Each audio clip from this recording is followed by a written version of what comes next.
3 เมตร 60ไม้แป้นนี่บ่ฮู้ว่ามันสิพอบ่4 เมตร 80นี่4 เมตรพี่น้องเนาะ4 เมตรโอ้ลังใหญ่พี่น้องเนาะเบิ่งอยู่กล้องคือว่าน้อยแต่ว่าเบิ่งตัวจริงแล้วลังใหญ่เลยเนาะนี่ล่ะเนาะห้วยที่ไอ้เกิดเพิ่นเนาะ FC ทางอเมริกาหายากเบิ่งนี่ปลาก็มีพี่น้องปลาก็มีเนาะมีปลา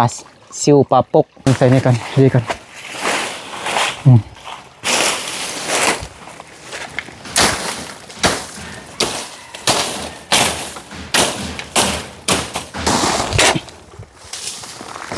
เห็ดส่วนปลูกผักกันงามอยู่ดินแบบนี้อาจจะกิ้งลงนี่เลยไปปุ้มกันอยู่บนใดนี่กันอยู่บนนี้เนาะตัวเขียวก็เขียว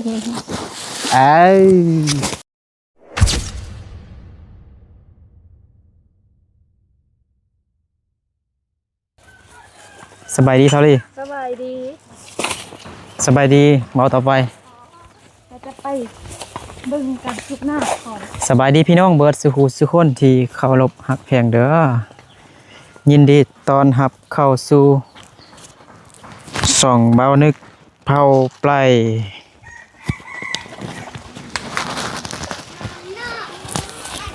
มื้อนี้เบานึกขึ้นมาเบิ่งเฮือนของน้องไม้แต่ไม่น้องไม้บ่ทันได้มาน้องไม้ว่าสักเครื่องว่าสั่นเครื่องหลายก็เลยมีแต่เบานึกกับเซาหลีมาเบิ่งเฮือนของน้องไม้เนาะมาอัปเดตเฮือนของน้องไม้ว่าฮอดไซแล้วเนาะไปพี่น้องนี่ทางก็บักเป็นแปลนพี่น้องเนาะโอ้ยเห็นหลังคาแล้วบ่นึกกับซาลีซื้ออันน้ำส้มM100โอ้นั่นปาดโธ่สบายดีโอ้ยสบายดีพ่อน้องไหมสบายดีแม่โอ้ไม่ได้ขึ้นหลังคานำเข้าบ่บ่แม่นนายสร้างเนาะบ่แม่นนายสร้างเลยขึ้นตกเลยเนี่ยพี่น้องเนาะโดยสบายดีนายสร้างเด้อคุณขึ้นหลังคาพี่น้องเนาะโอ้ยเสียวแห้งบ่ได้ไปเฮ็ดซะเราเฮาไปเฮ็ดเด้อโดยนายสร้าง2คนนี่เก่งขนาดพี่น้องเนาะบึดเดียวก็แล้วมือเดียวนี่สิแล้วแล้วฮอดมือเด้อบ่ฮอดมือตั้งแต่มือ3มื้อ3มื้อนี่แล้วสังกะสีนี่พอบ่พออยู่เนาะจักแผ่นน่ะพอมาสังกะสีจักแผ่นน่ะ30เป็นบ่พออยู่ในสังกะสีเนาะแต่ว่าต้องได้เฮ็ดเกิดอย่างปานลมพี่น้องเนาะบังลมอยู่นี่พี่น้องเนาะเด้งโควิดบ่ไปโรงเรียนวะเด้งบ่ไปโรงเรียนบ่ไปบ่ได้ไปเป็นหยังนะซื้อเล็กตะปูพี่น้องมันบ่พอเนาะนะเอาดีโดนะ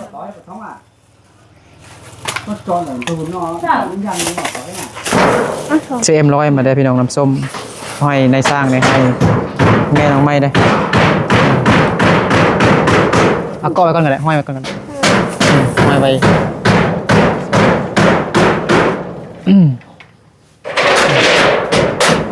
สังกะสีนี่ยาวแห้งพี่น้อง3 เมตร 60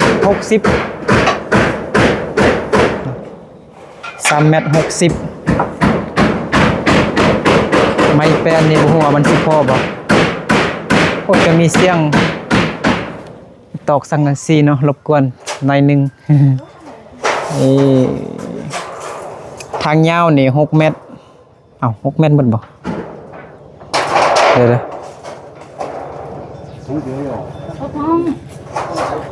ยาว6 เมตรปลายเนาะ6 เมตรปลายนี่มัน5 เมตรปลายพี่น้องเนาะทางกว้างมัน5 เมตรปลายเอาไม้เม็ดมาดู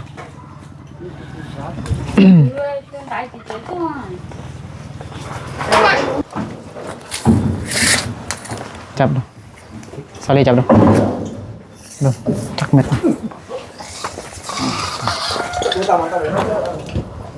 จะเห็นเด้อ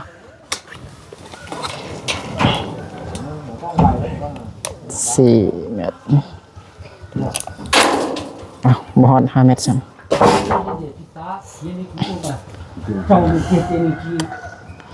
4 เมตร 80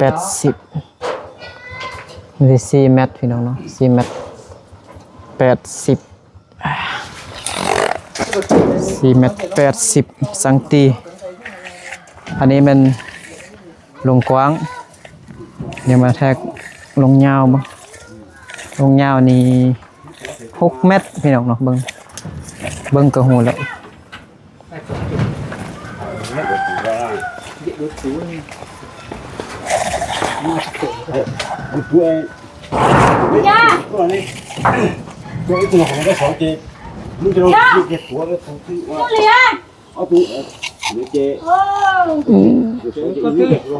ก็เกิดเดี๋ยวก็จะโตละเดี๋ยวน้ำโตไงอยู่ก็ละ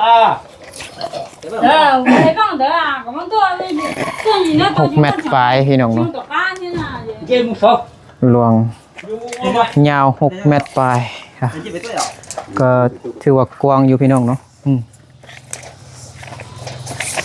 กว้างยาว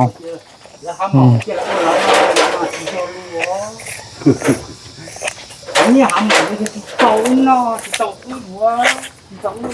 เบิ่งไม้แอมฟ้านี่มัน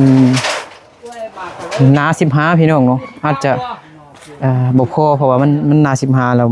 มันอาจจะมันน้อยพอแล้วนะมันน้อยพี่น้องเนาะอาจจะบ่พอเสานี่คือนิดนึงหนาซาวเนาะหนาซาวเขาว่าพายากว่าซั่นพาหนา15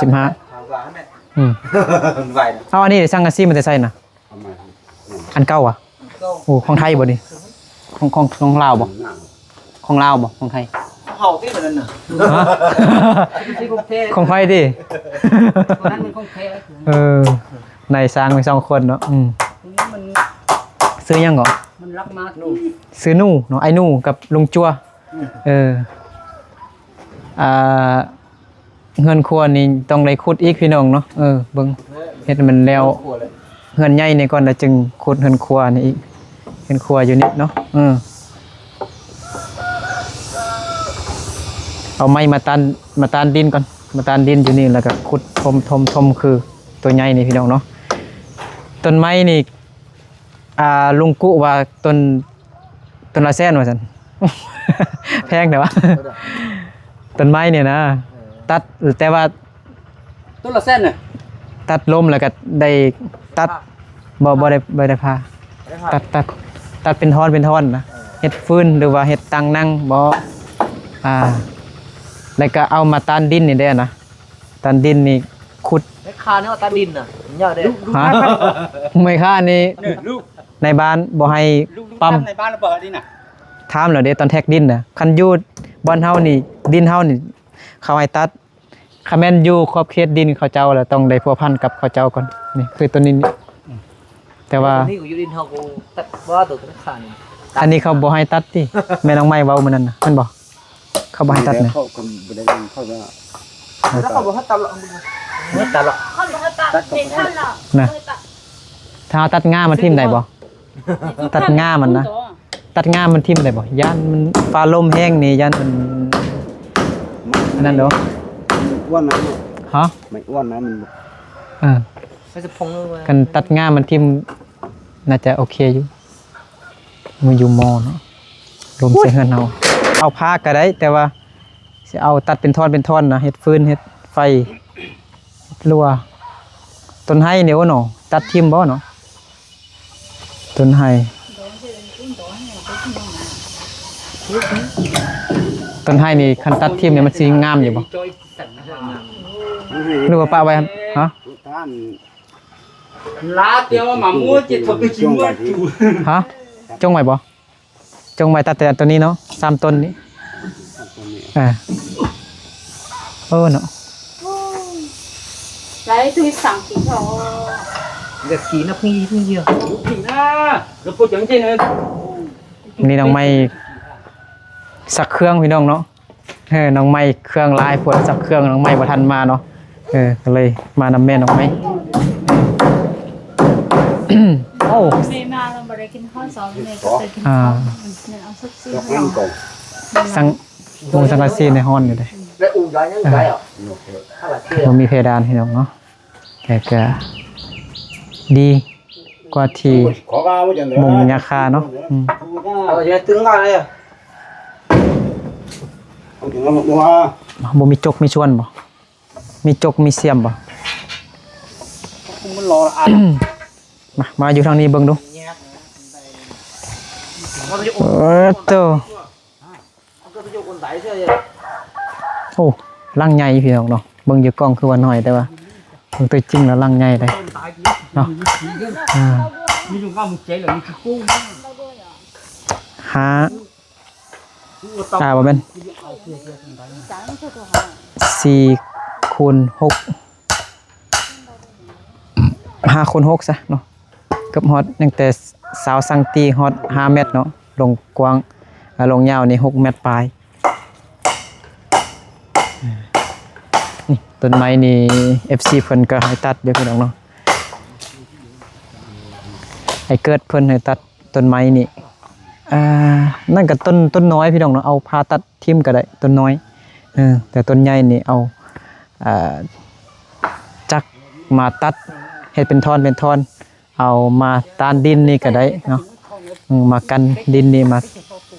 ตานดินนี่เฮ็ดเงินครัวขุดเฮ็ดเงินครัวอยู่นี้พี่น้องเนาะ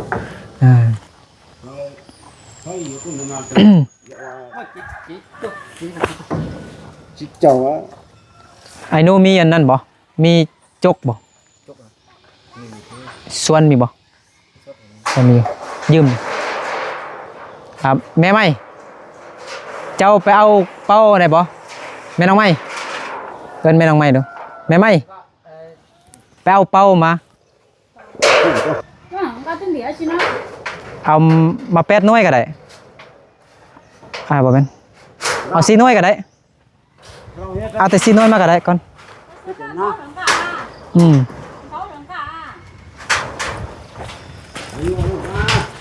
ai rồi á ไปเบิ่งอันบอนขุดสิเฮ็ดเขื่อนนี่มื้อนึงก่อนพี่น้องเนาะไอ้เกิด FC เพิ่นอยู่ทางอเมริกาให้เบิ่งอันบอนสิเฮ็ดเขื่อน แบบบึงน้ำพี่น้องเนาะบอนนี่มันอาจจะสั้นๆจักหน่อยเด้นี่นะมันสั้นลงหลายอยู่เนาะแต่มันก็เป็นขั้นพี่น้องนี่มันจะเป็นซ่องสั้นหั่นนะอันนี้ก็ห้วย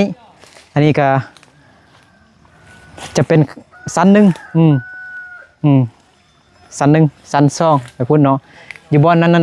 เนาะอยู่พูดก็เพียงอยู่เฮ็ดลกเป็ดลกไก่นี่ก็โอเคอยู่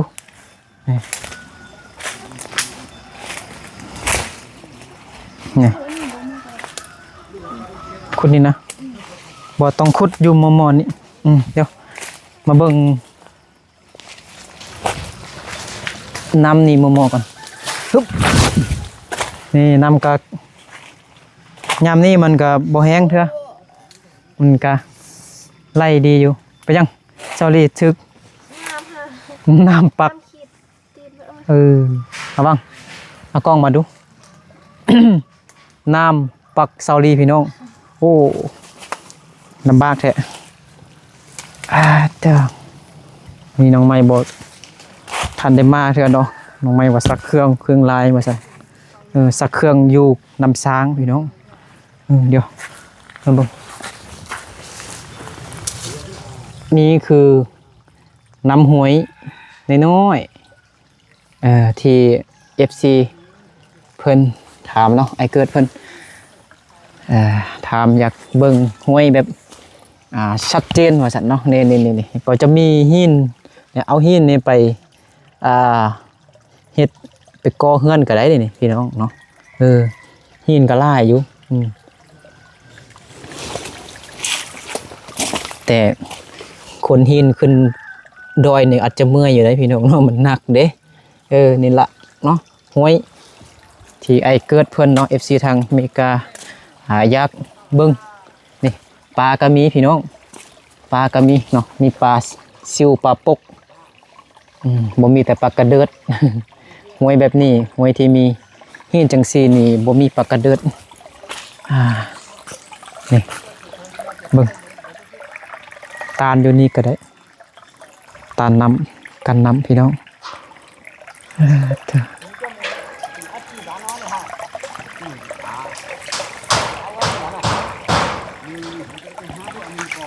นี่ดินของน้องไม้มาฮอดพี่มาฮอดพุ่นนี่มาพี่เนาะนี่ก็จะมีทางบอกทางเขาจะลงมานี่จะมีทางเขาจะขึ้นไปหดพักหดพืชอีกยังอยู่พุ่นนะพี่น้องเนาะนี่ก็เป็นดินเข้าจะมีเส้นทางนี่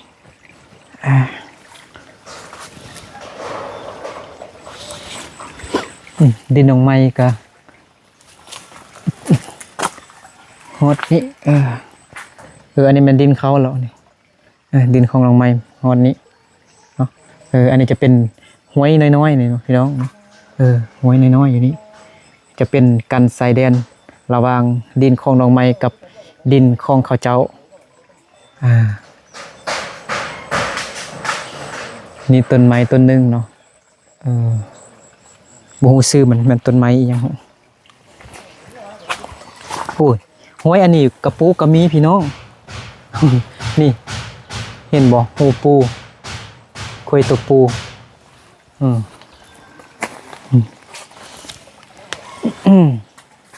มาการปูตอนกลางคืนนี้คือสิได้หลาย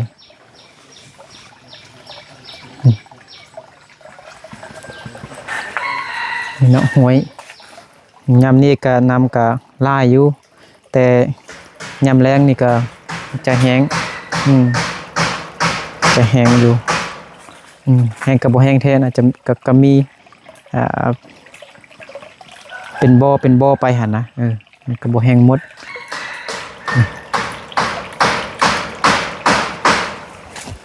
เบิ่งมื้อนี้บ่นึกลองขุดดินใส่เป้าเขื่อน FC เพิ่นว่าเบิ่งลองเฮ็ดทดลองมันก่อนทดลองเอาขี้ดินใส่กระสอบใส่ทุ่งแล้วก็มาบึ้งน้ำนี้พี่น้อง มาบึ้งน้ำนี้เบิ่งว่าเป็นจังไดมันสิได้บ่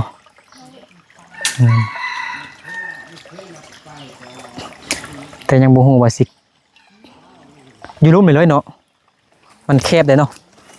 อยู่นี่เลยพี่น้องเนาะอันนี้ก็ตาฟังแบบมันสั้นหั่นนะมันจะเป็น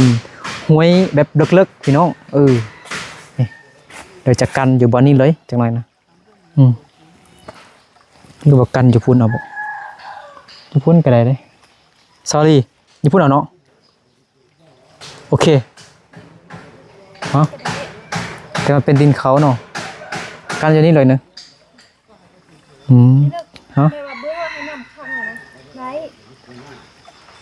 แต่เราต้อง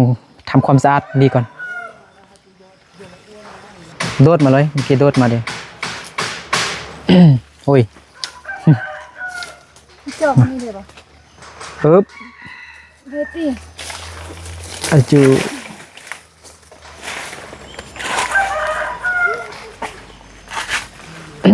ให้เขาเอาจกเอาส่วนมาเลยมาทำความสะอาดนี่ก่อนพี่น้อง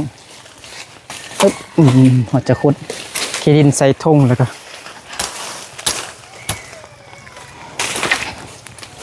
ใส่เป่าใส่ทุ่ง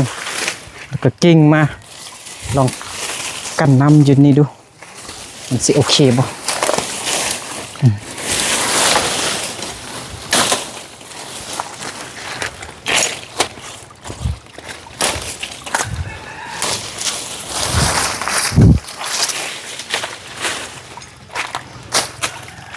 มันจะขุดดินอยู่เทิงนี้ใส่เป่าใส่ทุ่งแล้วก็กิ้งลงมาเลย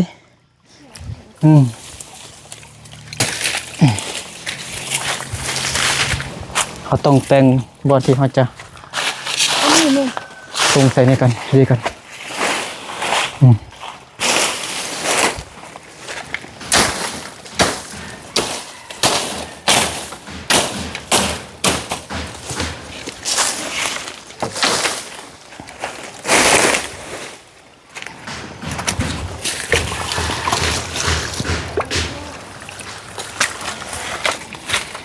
เช็คนี่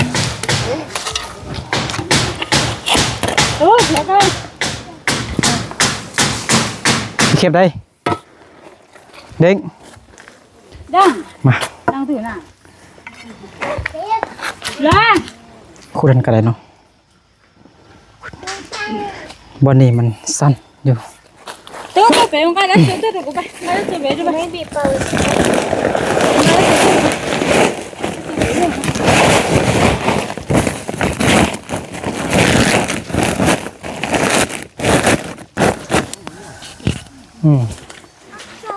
คำว่ามามันนอนวันนี้ตอนแรกเราเอาเครื่องมายายมันนอน ยังบ่ทันแล้วเธอง่ายมาแล้วพี่น้องโอ้ยแม่ย่าก็ได้เนาะฟ้าวแท้บ่แล้วแล้วก็ผู้ปูว่าอันมันนอนเนี่ยฟ้าเฮือนก็ได้ไม่แอมอีหยังหั่นนะไม่แอมฟ้ามันพี่น้องอาจจะบ่พอเนาะแล้วก็ตอนนี้ก็งบก็บ่ยังบ่เหลือหลายแล้วเนาะยังประมาณบ่ฮอด 1,000 บาทพี่น้องยังค่านายสร้างเพิ่นเด้เนาะค่าสร้างเพิ่นเด้5 ล้านแต่จ่ายไปครึ่งนึงแล้ว2.5 ล้านยัง2.5 ล้านพี่น้องคือตอนนี้ยังบ่มีค่าสร้างเพิ่นเทื่อแล้วก็เบิ่งไม้นี่คืออาจจะเฮาตัวกะแล้วบ่ตื่นก็ต้องบ่พอพี่น้องเนาะบ่ฮู้ว่าสิเฮ็ดจังได๋เล่นของกันเจ้าตัวไปก็วอนผู้ใหญ่ใจดีผู้ใหญ่ใจบุญแล้วยังเรื่องของกันเจ้าตัวกูไปน้องใหม่เนาะก็สามารถติดต่อหาบ่าวนึกได้เนาะให้บ่าวนึกเป็นสะพานบุญให้เนาะก็เป็นเงินครั้งแรกที่บ่าวนึกเฮ็ด YouTube มาแล้วเฮ็ดเงินให้ผู้ที่ตกทุกข์ได้ยากนะเป็นลังแรกเลยเป็นบ้านลังที่1เลยบ่นึกก็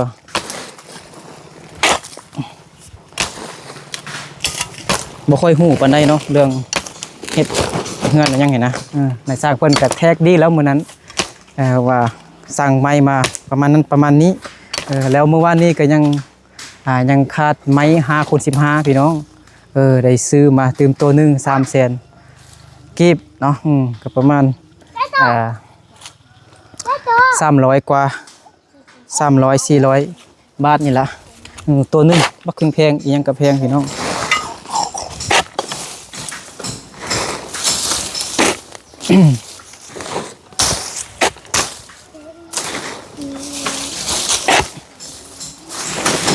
พ่อปู่แม่ย่าก็บ่อยากให้อยู่บ้านพระเจ้าแล้วแม่นางไม้พ่อนางไม้นี่ก็มีลูกหลายคนเด้พ่อปู่แม่ย่าก็อายุหลายเด้แล้วก็เพิ่นก็บ่อยากให้ไปรบกวนนะเป็นเฮือนของพ่อปู่แม่ย่าพ่อปู่แม่ย่าก็ไล่แม่นางไม้ลงเฮือนตลอดพิษเที่ยงกันตลอดทุกเที่ยงกันบ่มีความสงบบ่มีความสุขบ่มีความสามัคคีอีต้นเด็กน้อยพี่น้อง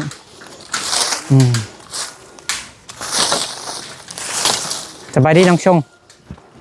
สบายดีน้องเลยเอามาพี่อายบ่อยู่ไหนน้องชงลี่เลยชงลี่nhớ trong ta lại nè nhớ lại anh สบายดีnhớ trong chồng ôm ạ nhớ trong ยายชง nhớ trong เป็นบ่ยายชงเป็นบ่โอ้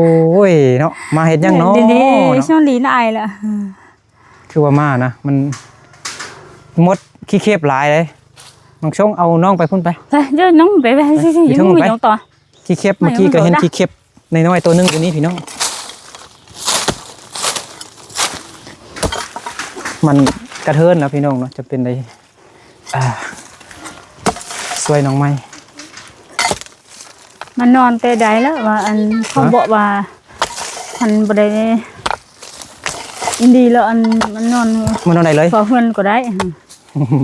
มันนอนเฝ้าเบิ่งดูจ้ะ แม่ก็บอกให้พลังไม้มันแล่นฮะแม่จะเอาเครื่องมานอนพี่ แม่ย่าไล่ตลอดน่ะก็เขาก็อายุหลายเด้อเขาก็หายจักหน่อยเด้อก็เขาก็บ่ต้องหัวซาบ่ต้องถือสาผู้มีอายุหลายเขาเจ้าเท่าแล้วเด้อ เนี่ย เขาก็หายเห็นไหม เนี่ย ฮะ งูบ่ลูกงูติ แม่นบ่เฮ้ยแม่นละอุ้ยมาเบิ่งหม้อดูซุ่มเห็นบ่ งูน้อย งูน้อยเคยเห็นอันขี้เข็ดพี่น้องแต่เฮาบ่ฆ่ามันเฮาจะตักบ่แม่นงูปลาอึ๊บไปอยู่บนอื่นเนาะเฮาบ่ฆ่ามันเฮาไปกวนบอลมันอยู่เด้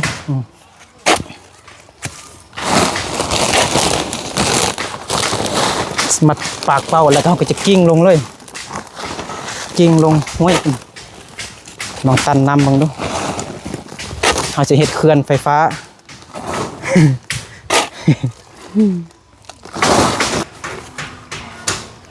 ไปเอา อันสเปามันเรื่องมันบ่พลังไม้ไม่ช่วยอะไร ประมาณ100 โลมีอยู่พี่น้องเนาะหนักกว่าเป่าปูนอีกนี่ตัวของการ 8-90 โล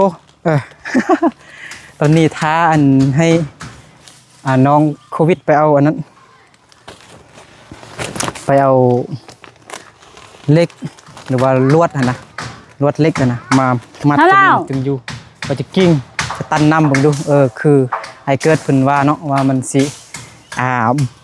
สามารถบึ้งน้ำได้บ่มันสิเฮ็ดเคลื่อนได้บ่พี่น้องเนาะถ้ามันเต็มแล้วมันจะล้นมาเองนะ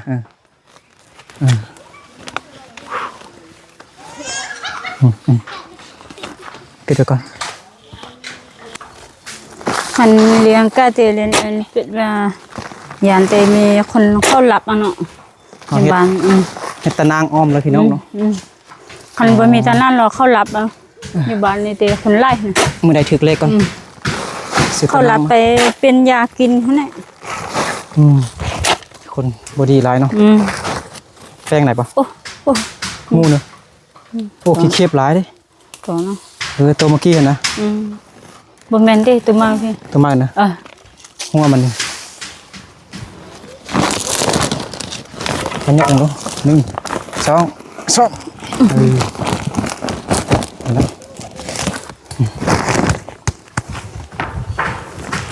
เอามาจักเป้าเมื่อกี้จักหน่อยเอามาหมดแล้วเอาหมดเหรอพลังไม้เดี๋ยวมาแม่ส่งคนมาช่วยกันง่ายๆใช่ดอกในขุดมันอ่อนๆซื่อตอนนี้คือบอลนึกก็ได้มัดปากทุ่งแล้วพี่น้องเดี๋ยวนึกจะกิ้งเป่าลงแล้วก็อาจจะมาลองตานน้ำบังดูเนาะเขาจะเฮ็ดเคลื่อนว่าน้ำมันจะบึ้งขึ้นหลายบ่สำใดพี่น้องเนาะอันนี้จะเป็นการทดลองทดสอบเนาะแล้วก็สาธิตให้แม่น้องไม้กับพ่อน้องไม้ฮู้วิธีเฮ็ดนะเพราะว่าผู้ใหญ่ใจบุญเพิ่นเนาะ FC เพิ่นให้เฮ็ดลองเบิ่งสินะเนาะเบิ่งบ่นึกลองกิ้งเบิ่งว่ามันสิแตกบ่ได้จังได๋เนาะแต่มันก็เป็นเป่าไทยเนาะบ่แม่นเป่าจีนเด้อเป็นเป่าที่ผลิตมาจากประเทศไทยเด้อนี่เด้อเบิ่งว่ามันสิทนทานจังได๋พี่น้องเนาะอาจจะกิ้งลงนี่เลยไปปุ้มเป่าบ่เป็นหยังแต่ว่าอันนั้นมันแตกพี่น้องเนาะทดลองเป่า1ก่อนบัดนี้ตัวนี้เราค่อยตะลุดกัน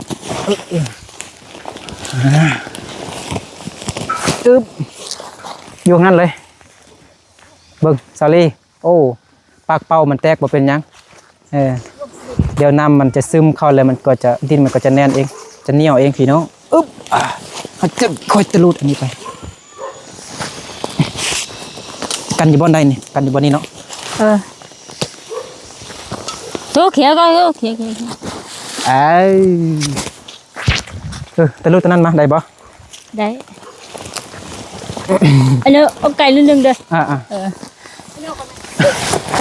โอ้ เป่ามันแตกบนเนี้ยเอาเสือกมาดูเอาเสือกมาดู tôi muốn giàu có tôi giàu có cho luộc à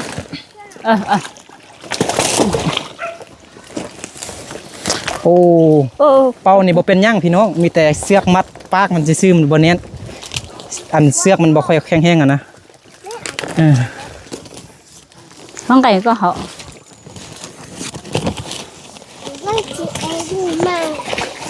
khía khía có bông hậu có khía bay cho bay bay cho bay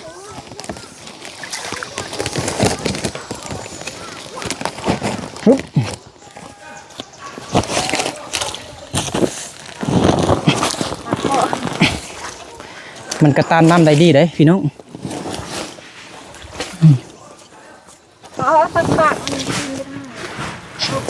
giờ lại bay như này có đây lúc mà bên lưng chỉ bộ ăn con năng máy mà xoay mấy năng máy có đây piêm bên này ได้ đây là piêm bên rồi โอ้มันตานน้ำได้ดีพี่น้องอันนี้เนาะต้องยับไปพุ่นอีก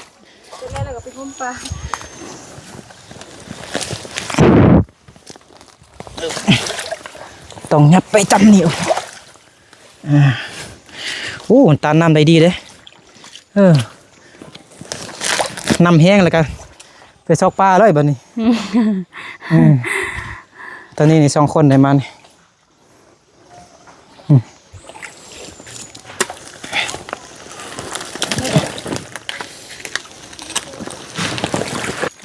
ยกตั้งขึ้นนะตั้งขึ้นนะอย่างไรแล้วมัดดีๆก่อนโอ้มันตานน้ำได้ดีพี่น้องน้ำอยู่ทางใต้หุ่นแห้งเลยนะซอกปลาก็ได้ tôi mai đó đã做了骨头cũng mau 做了 đã 做豆骨 thế đã lâu có豆骨 บอกเด้งเห็นยัง lên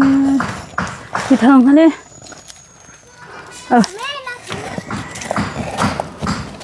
lần nữa bạn các bạn đâm mấy thế mà về khăn ตานน้ำได้ดีเลยพี่น้องไปแม่น้องไม้ vào đây hết đi ได้บ่เอา2 คนได้บ่1 2 3เดี๋ยวเอานี่ไปพุดเอาปากมันจูบใส่กันบ่น้องไม้คุณนะเดี๋ยว1 2 3น้องไม้แห้งกว่าบ่นึกซ้ำโอเคว้าวตาได้ดี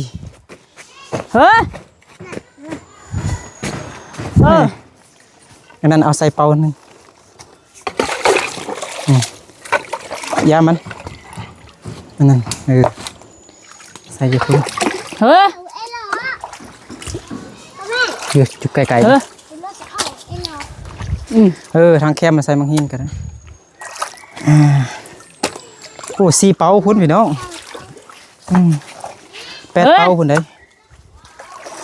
8 ใช้มา 16 เป่า16 หน่วยดิ้นมาใส่เครื่องก็ไม่เจอน้ำไปก็ทำเลยโอ้มันตานน้ำได้ดีพี่น้องตานน้ำได้ดีน้ำจนแห้งเลยซอกปลาก็ได้ทีเนี้ยยามันมาเป็นยังเวลามันน้ำมันไล่แล้วมันจะ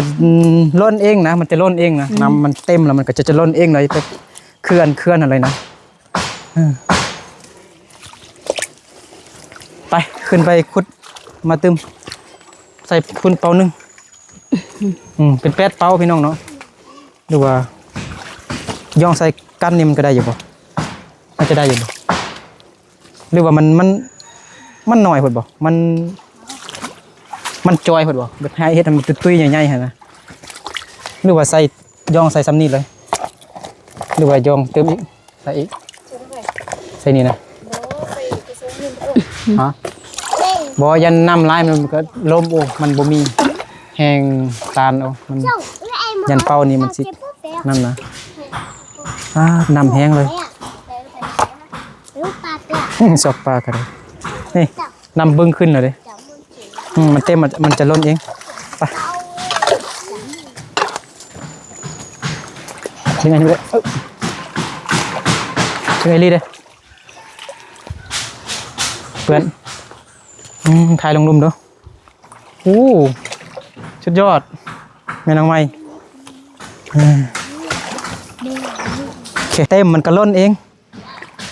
ตอนนี้น้ำกำลังซึมเข้าไปในทุ่งหันเดี๋ยวเอากลับก่อนมื้อแรงให้พ่อน้องไม้กับแม่น้องไม้มาเฮ็ดมาขุดเด้อเอาอันกระบอกกันไปเมียนให้ไอ้นู่เด้มื้อแรงแล้วมาเฮ็ดแล้วมื้ออื่นก็สิมาเบิ่งเด้อมื้ออื่นสิขึ้นมาเบิ่งว่าเป็นจังไดนี่พี่น้องเนาะนี่น้ำกำลังยืงขึ้นแล้วเต็มแล้วมันจะล้นเองนี่ใส่นี่ตึมเป้านึงเด้อแล้วก็ย่องใส่กันก่อนว่าเป็นจังไดไปโอ้ยเด็กๆเด็กๆไปเพิ่นไปขี้ดื้อนะเนาะมื้อนี้ไอ้เฮาดีโดกินแล้วเมื่อกี้อุ้ยเอาเด้งให้แล้วโควิดให้เหรอส่งรีให้เหรอมันจักหน่วย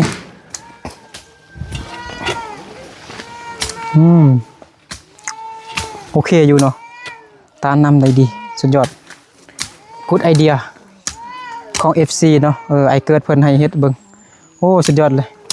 วันนี้เขาเฮ็ดครั้งแรกนี่สุดยอดเลยไปมื้อแรกไงเข้ามาเฮ็ดตึม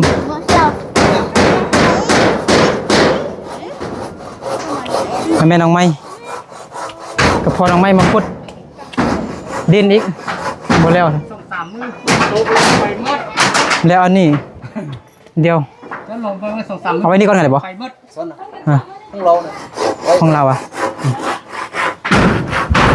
ของแม่น้องไม้บ่เนี่ย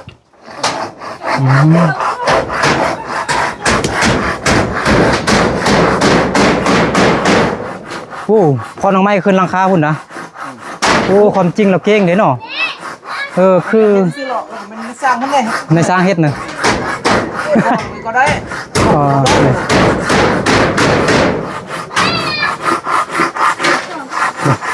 เอาตรงก่อนพี่น้อง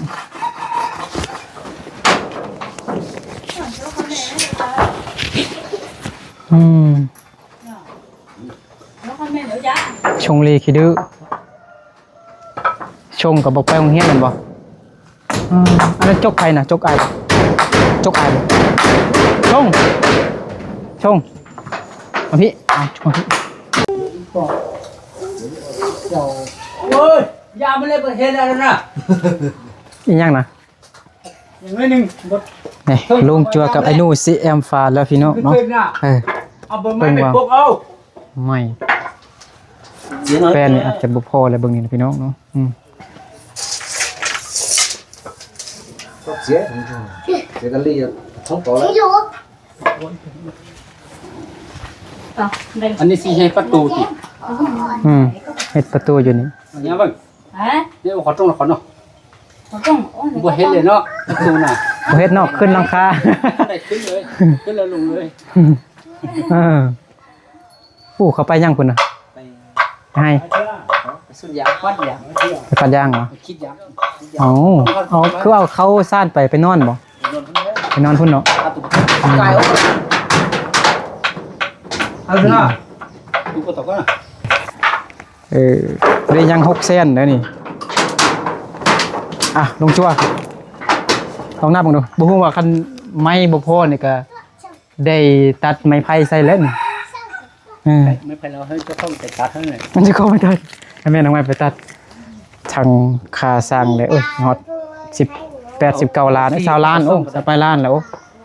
ทางซื้อนั่นซื้อนี่มายังล้านยังล้านเก่าเนาะยังล้านเก่าพี่น้องเนาะค่านายสร้างนี่รวมทั้งหมดเป็น5 ล้านกีบเนาะมื้อนั้นก็เอาให้2.5 ล้านแล้ว มื้อนี้ก็เอาให้600,000ยังล้าน900,000กิบ วันนี้ให้เรา อ่า ให้เรา4เซนเขาเอา2เซนเรามือ หืม มื้อนั้นเขาจังไล่เขาจังล้านนึง ยัง เป็นบ่ นั่นแหละเขาบ่มีเงินซื้อกินเฮ็ดเฮือนให้พี่น้องเนาะเขาก็บ่มีเวลาไปหาอยู่หากินหั่นนะ เขามาเห็นนี่เราที่ว่าเขามีแต่มางมนี่นะบ่ แม่นมันบ่มีเวลาไปหากินเนาะเฮ็ดแต่เช้าฮอดค่ำพี่น้องเนาะคือ 非常 โอเคพี่น้องเนาะคือตอนนี้เงินที่ FC ฝากไปก็ยังบ่เหลือหลายเลยพี่น้องเนาะอย่างน้อยหนึงอย่างประมาณบ่ฮอด 1,000 บาทเนาะแต่บ่ฮู้ว่ามันสิพอเฮ็ดอันนี้เนาะไม่ก็ยังกองอยู่พุ่นได้ยังบ่ได้คนมาไว้นี่เถื่อไม่แอมฟ้าพี่น้องน่าจะบ่พอดอกโอเคนั่นนั่นแหละเนาะเบิ่งมื้ออื่นก็สิกลับมาเบิ่งอีกเด้อคันว่าง ปองนึงหันปองนึง ๆโดย รอคันว่าเห็นครัวอยู่พุกมีแล้วก็เฮาจงไว้ปองนี้อยู่พุ่นเด้ โดย ประตูนะ เฮ็ดปองยำอยู่นี่ปองนึงเฮ็ดบ่แม่น้องไม้ เอาท่านเข้าเบิ่งแม่ท่านเจ้าของเข้าใจอ่ะนี่บ่ว่าเข้าใจบ้างไป เฮ็ดบ่ เอาก็ทำนี่เฮ็ดบ่บ่เอา บ่เฮ็ด เขาว่าบ่เอาไปยา บ่มีลมพัดมาเอาเนาะ อย่าเยอะอย่ามัน ถึงฮะ เขาบ่มาลงพักเด้อน่ะ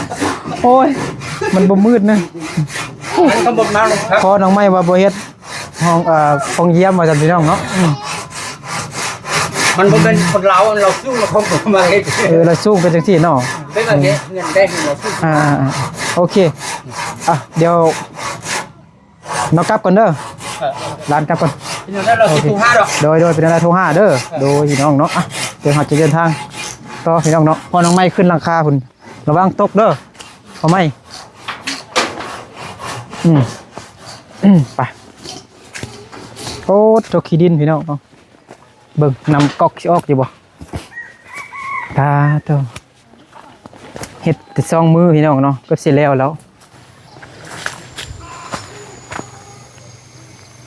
บ่ฮู้ว่าไม่สิพออยู่บ่พี่น้องเนาะค่านายสร้างในกายังบ่มีเทื่อพี่น้องเนาะเอาให้600,000เมื่อกี้เนาะเงินที่ FC ฝากไว้ให้ก็ยังบ่ฮอด 1,000 บาทบ่ตอนนี้เนาะซื้อไม้ค่าจ้างค่าอีหยังกระจ้างเขาเจ้าขุดดินเด้คันคิดไล่มาตั้งแต่ใน 2-3 เดือนที่ผ่านมากับมืดลาอยู่พี่น้องเนาะ20ปลายล้านนี่ล่ะบ่นึกก็เคยไล่ไข่แตกแล้วพี่น้องเนาะขุดดินหั่นเนาะเฮ็ดแบบอย่างให้แม่น้องไม้เบิ่งเนาะตาลน้ำพี่น้องเนาะไอ้เกิดเพิ่นให้ตาลน้ำเนาะเบิ่งว่ามันสิมีน้ำบึ้งขึ้นบ่เพื่อให้มีเพื่อเฮาจะเลี้ยงเป็ดหั่นน่ะเป็ดลอยลิ้นหรือว่าเฮาจะตักเอาน้ำไปหดผักหดพืชนี่สบายพี่น้องเนาะนั่นแหละพี่น้องเนาะใครที่อยากจะช่วยเหลือน้องไม้เพิ่มเติม